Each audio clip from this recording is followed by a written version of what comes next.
the forest to see Miss Tree. She lives in a house that is mostly green, except for the chimney and windows and walls, and one or two places just down the halls. And it's filled with rabbits and newts and snails, and fat little puppies that wag their tails, and a whale and a tiger and elephants too. Well, maybe not elephants. Hi, I'm glad to see you at Hodge Podge Lodge today. We're going on a short field trip to see some interesting animals that live in the water. And we're going to talk about various animals that live in the water and something you can do if you happen to catch a lot of them at once. You be thinking about all the kinds of animals that you know of that live in the water while I check with Lisa and Aaron, see if they've found out anything about this crab yet. What do you think about that crab, Lisa? It's polka dotted. It's polka dotted, right. Did you ever see one like it around here? Where do crabs live, Aaron? What kind of water? Seawater? Seawater, right. So you'd have to go 150 miles to the ocean to look for crabs. This one came from Florida. There's a lot of salt water down there in the Gulf of Mexico. My friend Lori sent it to me. Her father brought it back to her from a trip and preserved it with formaldehyde and sent it so we could look at it, because it's a queen crab, a different kind of crab. Not good for people to eat, but guess who likes to eat them? Octopuses. So I thought you'd like to see the queen crab with all its spots. I think octopuses only have one eye. I'm not sure about that. You might be right. How many arms do they have? 8. 8. Let's look at another animal that's alive that lives in freshwater. You know what he is? A turtle. A turtle. And do you know what kind of turtle it is? Look at all the colors it has on it. A boy? I'm not sure. I think it's a female, because you tell the males by their long fingernails, and this one doesn't have long fingernails, so it's a she. It's called a painted turtle, because doesn't it look as if someone took a paintbrush and dropped a few drops on its head and put stripes around the shell? Yeah, and it's like an orangish brown on the bottom. Would you like to hold her for a minute? She's very anxious to get back to the pond where she came from.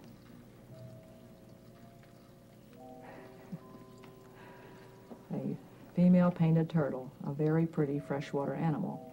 What I really wanted to tell you about today was a trip I went on last April to a state park that's not too far from here.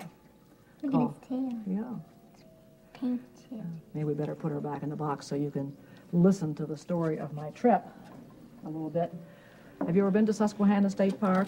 No. How about you, Lisa? I've never even heard of it. Have you heard of the Susquehanna River? No. It's not very far from here. It only takes an hour to get up there. The Susquehanna River runs between Maryland and Pennsylvania, and it goes right over the Conowingo Dam. I bet you've heard of that, because we get a lot of our electricity from that. No? Well, I guess you'll get around a little more as you get older. But anyway, see if you can get your parents to take you to the Susquehanna State Park. It's a really neat place. They have an old mill there where they grind up corn and turn it into cornmeal, and they give you a little bag of cornmeal to take home. There's an old canal there where barges used to go up along the river. There's an old railroad track there, and I don't know about you, but I love to walk along old railroad tracks. And something exciting happens there every April. And last April, I went up there with my friends Tom and Steve and Vicki and Tom and another Tom, and we took a little movie of what happens there in April. Look here. There's my friend Mr. Curry, Mood Curry. He's 76 years old, and every April he takes his net and his truck and goes up to the Susquehanna River to catch some herring. And you can see a lot of other people do the same thing. Here he is walking down the old railroad track. You can tell that no trains have gone by there recently, can't you? Some people. Vines and everything. Right, but it's nice. It's like walking through the jungle. You have to walk down the railroad track to get down to the riverbank and find a good spot to look for fish. And lots of people come. Somehow the word gets around when the fish are coming. You can't tell. You can't say I'm going up on April the 10th or the 15th. You have to keep checking every day to see when the fish really come. Do you know why they came up the river? Why do fish come up the river? Well, you be thinking about that, I'll tell you. There's a special reason that these fish come out of the Atlantic Ocean and come swimming up the river by the thousands. And the people find out about it, and they come from miles around. You can see some of them down there on the bank where Mr. Curry's going. They build the campfires, they set up their tents, they bring their food, and they stay till they get as many fish as they want to use. They get enough to last all winter if it's a good day. The day that we were there last April, it wasn't a really spectacular day. There weren't a lot of people there, and they weren't catching a lot of fish, but they were catching some. Mr. Curry said the water was too clear. He's been doing this for so long that he can tell what days are going to be good, but we caught a few. Some people just stand on the bank, but he had this nice little platform built out into the river where he stood. Looks sort of monotonous, doesn't it? Just dipping and dipping all day long. Some people do it all night long too. And I think it's very tiring, but look, he caught some fish. He's going to bring them back and dump them on the bank so we can get a better look at them. And these are called herring. They're in the herring family, and sometimes people call them shad. It's very confusing unless you go by the scientific name. Here's another fisherman, Mary McDonald, was up there, and she has a different kind of net rigged up in a tree on a pulley. And that's a little easier than dipping with a pole like Mr. Curry did. And people take turns. You can see the man that's resting, and pretty soon he'll take over, and Mary will take a rest. And there comes a net. If there are really a lot of herring running, you get hundreds of them in one dipper, one net full. Do you think you'd like to try something like that? Mm-hmm. Sitting along the river? It's nice because the flowers are blooming up on the hillside, trilliums and Dutchman's breeches. The birds are singing in the trees. The water's just gurgling along in the river. There's a friend of Mary's. And they'd been there a long time, and they'd caught a lot of fish, and they let us use them to fill up our baskets so we could show you how many fish you can catch if you hit a good run and stay for a long time. There you are. Yeah, wiping my hands with they're full of fish. And there's the basket full of fish. And here's the basket full of fish. So we can pretend we just came back from what river was it? Susquehanna. Susquehanna. When you go home, I hope you'll ask your parents to show it to you on the map and make a plan to take a picnic or something to go up there this summer and have a good time. I'm looking at his map. You're looking at his, well, I'm glad you're looking at his map. Here, I want you each to take a fish. Have you ever cleaned a fish before? No. Well, you learn a lot of things at Hodgepodge Lodge, and that's one thing that I'd like you to learn today. And I'm going to do it too. Let me find a nice big one. Isn't it sort of nice to see a whole basket of fish? And you have to keep them cold so they won't get spoiled. And you have to think what you're going to do with them. Put them in your freezer, or pickle them, or salt them. Oh, hear that noise? Mm-hmm. I thought you might like to try some of these fish, so I put a couple on to cook before you came. And I like to hear the noise of sizzling fish. Well, let's take a look at these fish before we actually clean them. I think we'll put the crab away. We don't get him mixed up with our fish. They have pretty small fins. They have small fins. Take your finger and stick it in the fish's mouth, because that's one way you can tell this fish from other kinds of fish that look like it. Reach way back and see if you can feel any teeth on the bottom jaw. This is male. Oh, you have to open it. I've got mine's here. You want to stick your finger in my fish's mouth? I feel a tongue. Oh, yeah. You see they have a really big mouth once you get it open. And then you see. And then when you close it up, it goes. You can make some guesses about what they eat. Stick your finger in there. Do you feel any teeth? Mm-hmm. No, you didn't. They don't have any teeth. I felt that tickly jump. So. And they on your tongue. Right, just a little tickly, but not any real teeth. So that makes this fish the kind of fish that it is. And then another thing you look at is the silver cheek, and another thing you check is the scales. Now, a strange thing about these herring, which really are a kind of shad is that their scales come off very easily. Mine hardly has any scales left on it, just because I've been handling them a lot and taking them in and out of the basket. This You one notice has that? some.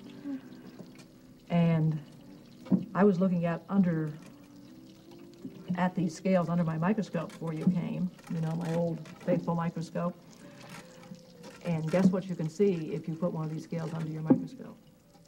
Little thing. Little bands that show how old the fish is. And I found out that a fish about that size was 10 years old. So, you know, some people say you can tell how old a turtle is by looking at the circles. But not very many people know that you can tell how old a fish is by looking at the stripes on his scales. So these bigger ones are about 10 years old. And the biggest they ever get to be is 12 pounds. But you can see these don't weigh 12 pounds. These don't even weigh 1 pound. This part feels kind of dry because it's like there's different parts where the scales are. Have you figured out why they came up the river yet? No. No. Don't they teach you that in school anymore? No, We always no. learn. Well, the fish come up the river to lay their eggs. You knew that, Lisa. The fish come up the river to lay the eggs, and they come from the ocean. They live in the ocean most of the year. They come up the river, and the place that these fish like to lay their eggs is right where the streams come into the river from the side. There's nice little flat beds of sand and mud there. Guess how many eggs one of these fish would lay? Think of a big number. 100, 200. You want to try? Bigger than that? 30,000? Can you believe that? 30,000 eggs from one of these fish. And they hatch in about 10 days. And they're very tiny. 10 days? 10 days, right. And of course the baby fish have to eat little tiny things. The big fish eat little insects and things they find in the water. Well, let's get some newspapers on the table and try scaling a fish. Mr. Curry told me that in the old days there were lots more fish coming up the river than there are now. There aren't as many now because he kept catching them. Well, maybe, or maybe the conditions out in the ocean, up in the streams aren't so good, not so many live. But he said in the old days he used to go up and spend a long time, and he would sell his fish to farmers who came down from Pennsylvania with their covered wagons. You know, covered wagons were a long time ago. They'd take their covered wagons, loads of fish, back to Pennsylvania and put them on the fields for fertilizer. They had so many they couldn't even eat them. They put them on the fields for fertilizer. And guess how much he got for every fish? $1 or 2? 1 cent.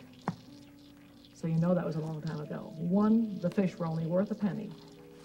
Okay, here's how you scale a fish. You put your thumb under its gill cover like that to hold it down, and then you just scrape from the tail. Now mine hardly has any scales left, because on herring the scales come off very easily. That's one way you can tell them.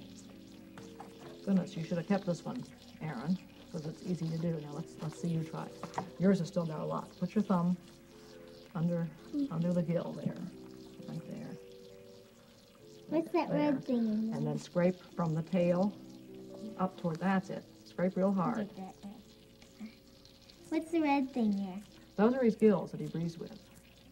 And the red inside. Yeah, well, that's blood in his gills. See, we have lungs, fish have gills. Scrape hard, Aaron. That's it. Have you ever done this before? No. A lot of people like to go fishing, but not very many people like to clean fish, but I do. You just have to resign yourself to getting messy for a little while. And then Look at these. washing. Good, you're getting a pile. Here, I think I'll help you a little bit, Aaron. Hold your knife straight up and down. There, there. You like to eat fish? No. No. Well, they're very good for you. Full of protein, and they're usually cheaper than other kinds of meat. Now you finish one side and get the scales off your knife, and then turn it over and do the other side. I'm still annoyed. I have to do this. Okay. Get your finger under there, holding down. Scales are beautiful, aren't they? Mm-hmm. That's shiny. Yeah, people do things with them, but I can't remember some of the things that fish scales are good for. Look at that. But I know one bird. Can you think of a bird that has fish scales in its nest? a bird that eats fish. You know any bird that eats fish? Eagle. Right. He probably has some fish scales in his nest because he takes fish home to his babies. Have you ever heard of a kingfisher? A beautiful blue bird with a crest that sits on the wires above the stream and dives down and spears a fish and has a nest way back in a bank, in a clay bank. So by the time he gets the fish back there to its babies, he scraped off some scales and he finds scales in a kingfisher's nest. One time, I watched this show, and it was about this eagle, and he would just dive down in the water and grab a fish. He just knew where right it in his was. talons. Yes, isn't that amazing? They have very sharp eyes. Here, you want me to help you with yours a little bit, Lisa? Have you got one side done? Yeah. Okay.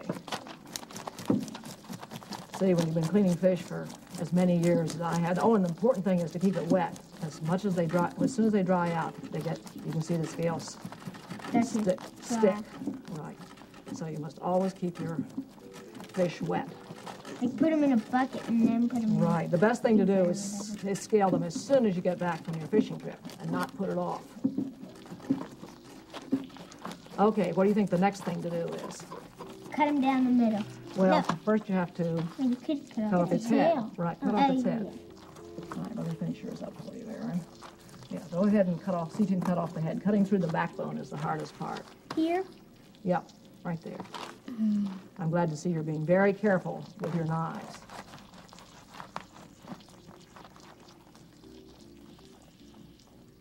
Are you left-handed, Aaron? No. You could turn the fish around and do it on this. Oh, you're doing fine. Great. Sounds like sawing. You get right through the backbone up there.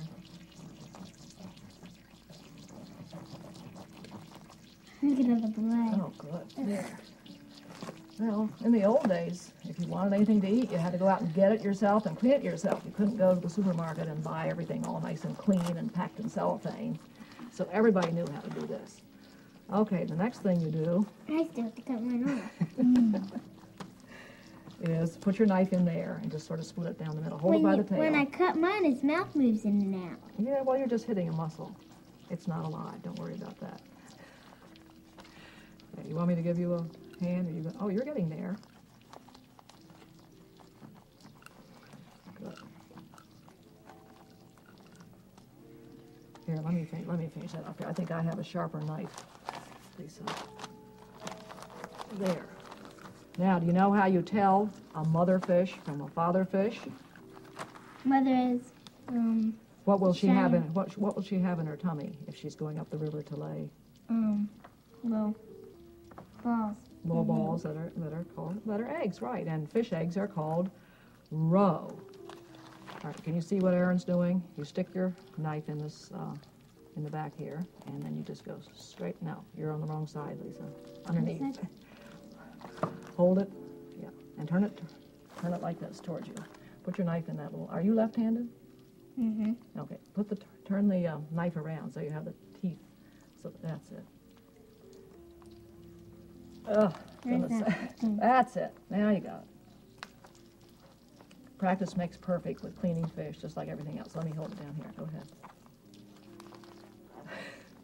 These are very Tough fish. Well, there's some tougher. All right, let me finish it up from this end so we can see if we have any eggs in any of these fish. Oh, yours is full of eggs. Look at that. Roe, R-O-E, our fish eggs. So you think there are 30,000 there? Let's see about yours, Aaron. I can see little white things in them. And herring roe. Some people go fishing just to get the roe. They don't eat the fish. They give it away. They save the roe and eat it because that's the part they like best. My mother likes the roe. But yours is a father fish, Aaron. See, it doesn't have roe. It has these flat things called milt, M-I-T, M-I-L-T, like milk. Well, very good first lesson in fish cleaning. Next time you'll be an expert. Well, mine was a male too. His milt are whiter. Okay, you ready to wash your hands and try tasting some of the fish that are cooking on the stove? All right. Why don't you just stand up and come around here, Okay. Lisa? And Here's the towel. And what do you think would be a good thing to do with the fish heads and insides and scales and all the things that are left? Take it out. And do what with it? Throw it away? What did the Indians used to do with their extra fish? Or their fish? I think make dye or something. You know, Aaron? They planted them in the garden with the corn for fertilizer.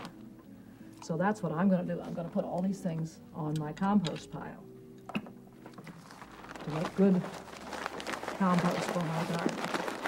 Hey, Lisa, as long as you're up, would you take the fish pot holder and get the frying pan off the fireplace?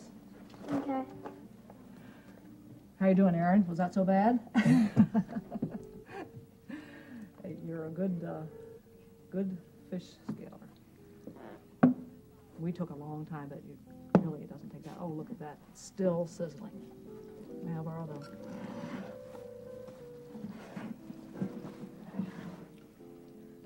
And you see they're nice and tender. You just fry them. That's another thing that the fishermen do when they come to the Susquehanna River. They build fires, set up their frying pans, and as soon as they get a fresh fish, because there's nothing better than a fish right out of the river and into the frying pan. They lose some of their flavor just by being taken home. And when I was up there one other time, a man who was cooking fish gave me a piece of fish and a slice of bread. He said, here, have some bread and some fish. So we had practically a good meal right there on the bank. So I know you're probably not very hungry after going through a messy operation, but I hope you'll each take a little bite. And what happened to my... Oh, there it is. Would you get the salt shaker, please, Aaron? I'll try some. Turtle's getting restless. Okay. Too much salt is not good for you, but a little bit helps bring out the flavor. Okay. There's a fork for you. Let's take a little bite. And watch out. Another thing about herring is it has lots of bones in it. So, delicious. How about you, Aurora? Would you like a bite of fish? Oh. I'm sure Aurora never got any fish to eat down in the jungle in Peru. Delicious, isn't it? Well, do you know any other things that people do with fish besides fry them and eat them? Have you ever had dried fish, smoked fish, pickled fish, salted fish?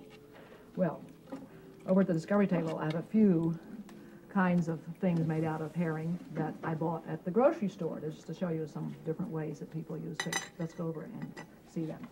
How was it, Aaron? Good.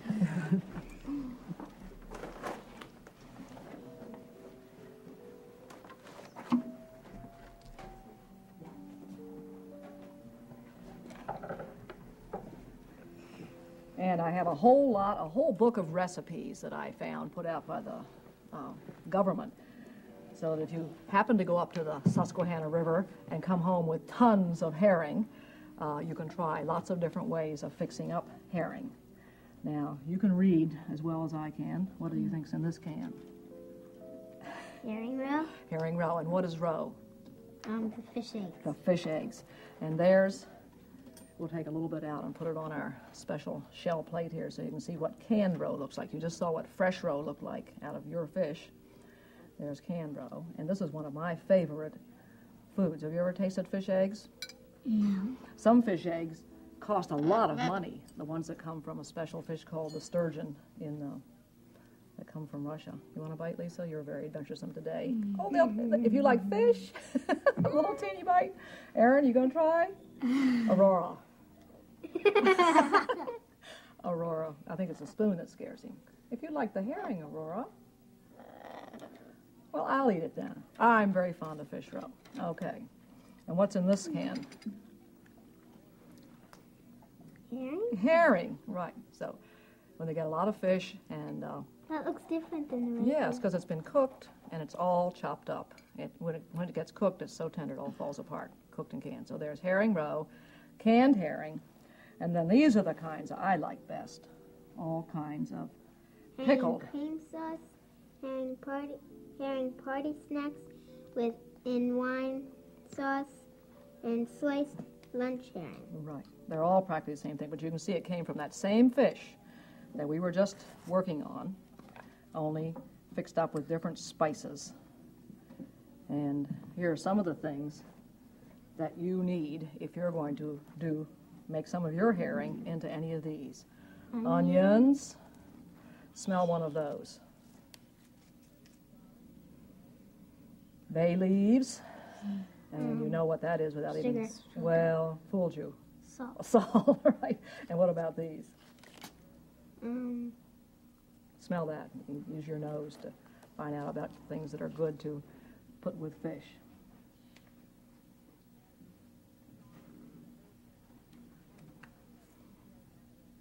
Cinnamon? Cinnamon, right. You can make up a wonderful concoction out of onions and bay leaves, and oh, this is fresh ginger. That's one of my favorite things to smell.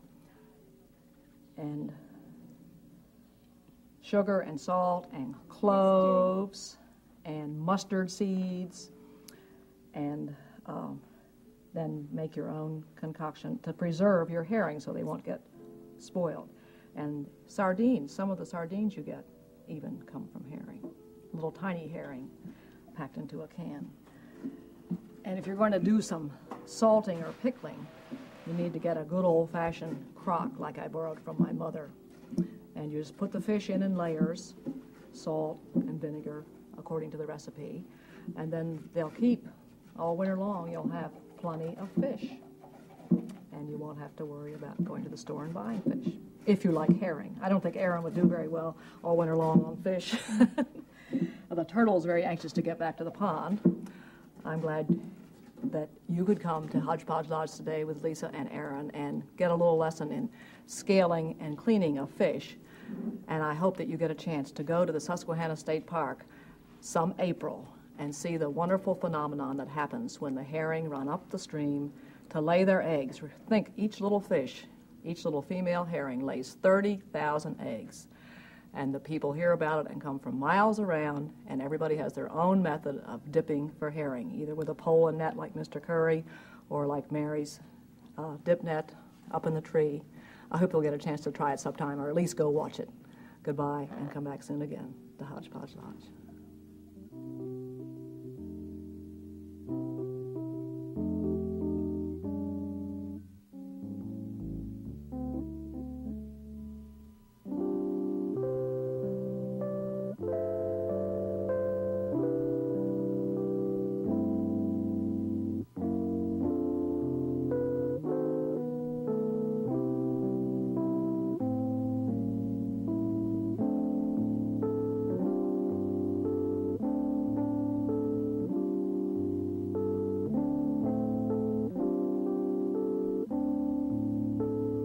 This program was made possible through funds contributed by members of the Maryland Center for Public Broadcasting.